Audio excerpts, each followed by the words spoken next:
Se não me falha a memória, essa discussão da Ser Furtado está no grupo de estudos. Ela criou um tópico, se eu não estiver enganada, mas eu acho que é isso, e é um tema bastante interessante.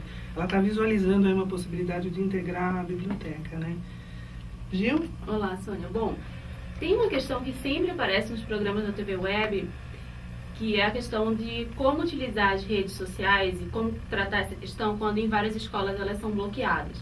Então, mais uma vez, essa questão volta, e eu acho que seria interessante abordar as possibilidades de atividades na nuvem, né? No que a gente fala, o que a gente nem sempre depende das redes sociais para trabalhar em rede. Então, acho que poderia abordar essa questão. Mas não tem seria por causa do computer? Não, você... Não tem. Como compartilhar o que chama na nuvem, né? Que a gente não precisa estar no online. Entendi. Online, né? Só para situar um pouquinho mais, como quem é a pessoa? É a Rosimeire. A Rosimeire deve estar se referindo à questão do bloqueio que as redes públicas fazem de acesso, né? Ao acesso. Então, Claudemir já trabalhou bastante com isso. A gente sabe que existe aí uma questão de segurança que a rede pública de educação tem que manter. Enfim, a gente tem alguns bloqueios. A gente tem desenvolvido alguns projetos, né, que a gente solicita que algumas redes sejam desbloqueadas.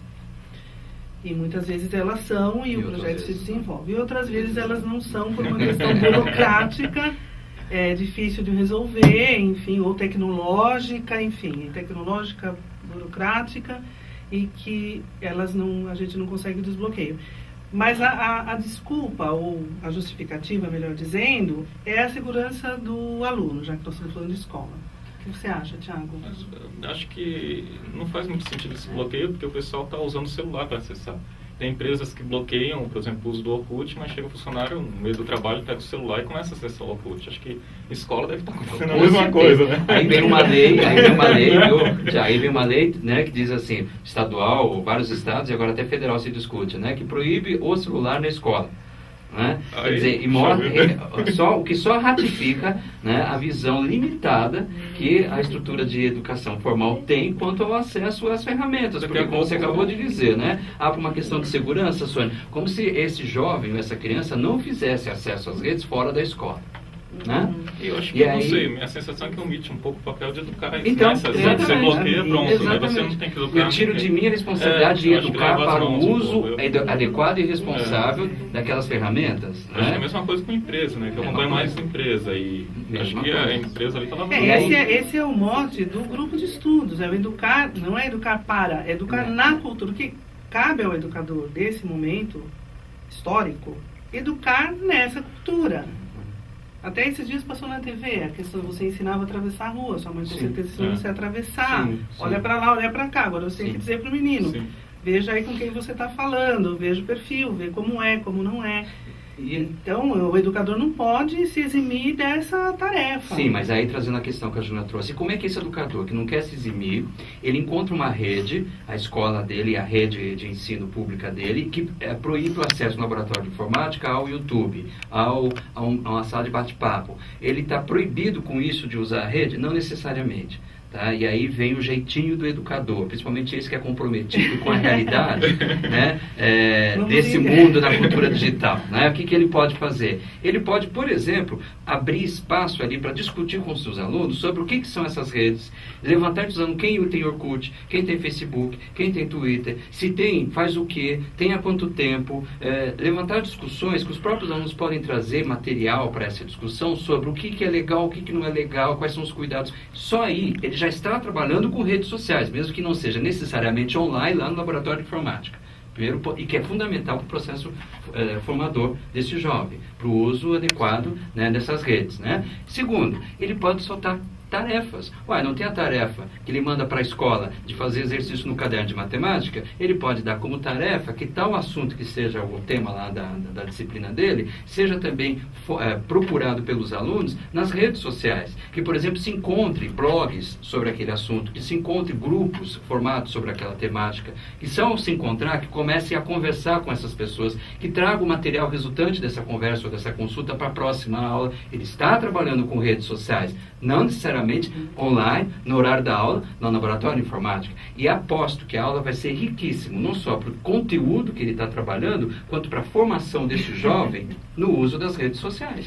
Não, e é interessante, lembrei agora daquele trabalho que a gente fazia numa escola aqui na periferia, e que eu fui à escola um dia com o notebook e com um modem colocadinho.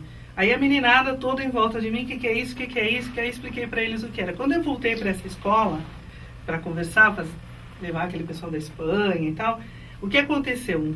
Foi inusitado, porque na escola havia o bloqueio para uma série de... a gente queria fazer um bate-papo, um chat. E o que os alunos tinham feito? Comprado um modem. Eles compraram um modem. Então eles burlaram, entre aspas, o sistema da escola. E acessaram. E aí foi engraçado que eram crianças de 10, 11 anos.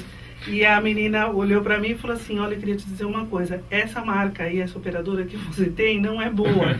A gente comprou essa aqui. Nossa, essa aqui é muito mais, tem mais velocidade, não cai. Uma menina de 10 anos, essa sua operadora não é boa. Então, pra gente, a gente nem avaliou mais, nem ficou mais tenso com a questão de que não havia o bate-papo. Mas como essa questão vai se sobrepondo. Quer dizer, na verdade, o aluno vai ajudar muito o professor nessa questão, sim, né? Sim. E aí esse exemplo que você deu, né, Sônia, mostra que o sistema é, entre aspas, burro, e os usuários, alunos, muito mais inteligentes, né?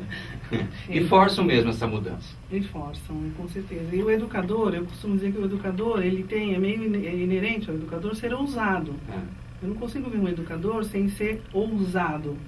Ousado assim, um pouquinho à frente, tentar, sabe? Não é ser aventureiro. Aventureiro é uma outra coisa, fica meio irresponsável.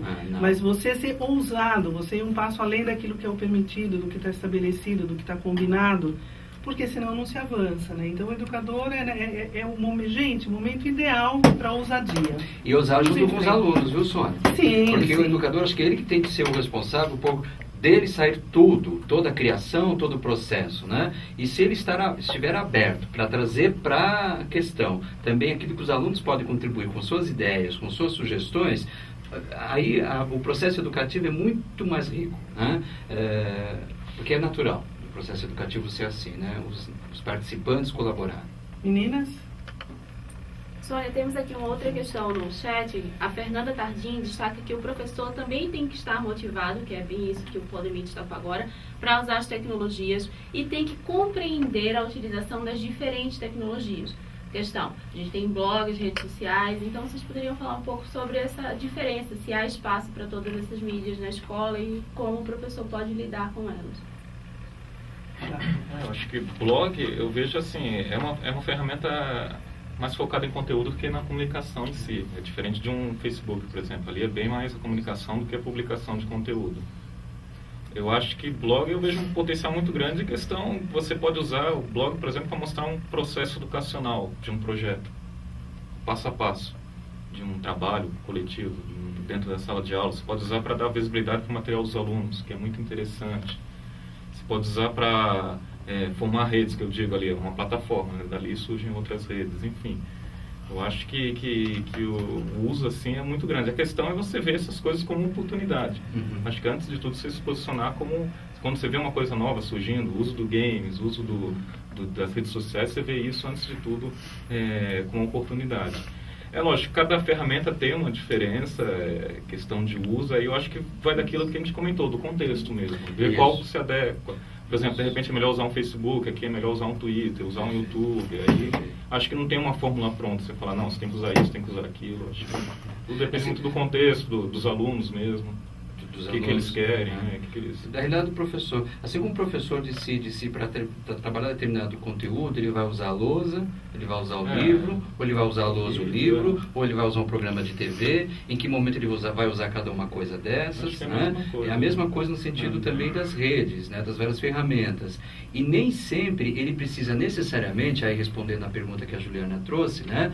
Ter conhecimento de todas elas, dominar todas elas, para que daí ele decida em que momento haverá o uso de uma ou de outra. Ele pode sim trazer a temática a ser trabalhado, o projeto a ser trabalhado e até abrir para os alunos a proposta deles ajudarem a escolher em que momento, que ferramenta pode ser útil. E aí, coletivamente, o grupo descobrir em que momento o blog vai ajudar mais, em que momento o Facebook, em que momento o YouTube, e aí a descoberta da função que cada uma das ferramentas pode vir a ter, vai acontecer pelo grupo, né? E em razão da proposta maior, que não é a ferramenta em si, é o conteúdo que se quer trabalhar através dela. Porque é muito comum também a gente ter essa inversão, né? Hoje, a preocupação do professor é a ferramenta. Não, a preocupação do professor deve ser o conteúdo, mas não se restringir ao conteúdo. E não lembrando que o conteúdo não é só aquele que está previsto no currículo em cada disciplina, né? O conteúdo é de forma mais ampla, é a formação do aluno, visão de mundo dele, capacidade de leitura e crítica do mundo, né?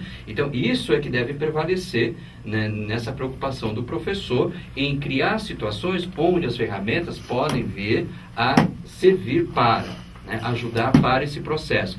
E podem vir não só a partir de uma decisão do professor, mas também de uma decisão que foi coletiva, dele com os alunos. Até porque é muito mais natural e comum que os alunos até conheçam mais do que o próprio professor a respeito do que são as ferramentas, do que para que elas servem. Então, por que não o professor traz esse desafio para os alunos? Olha, hoje nós vamos trabalhar o assunto água. Vamos trabalhar o assunto assim, no prazo tal, para fazer no projeto tal.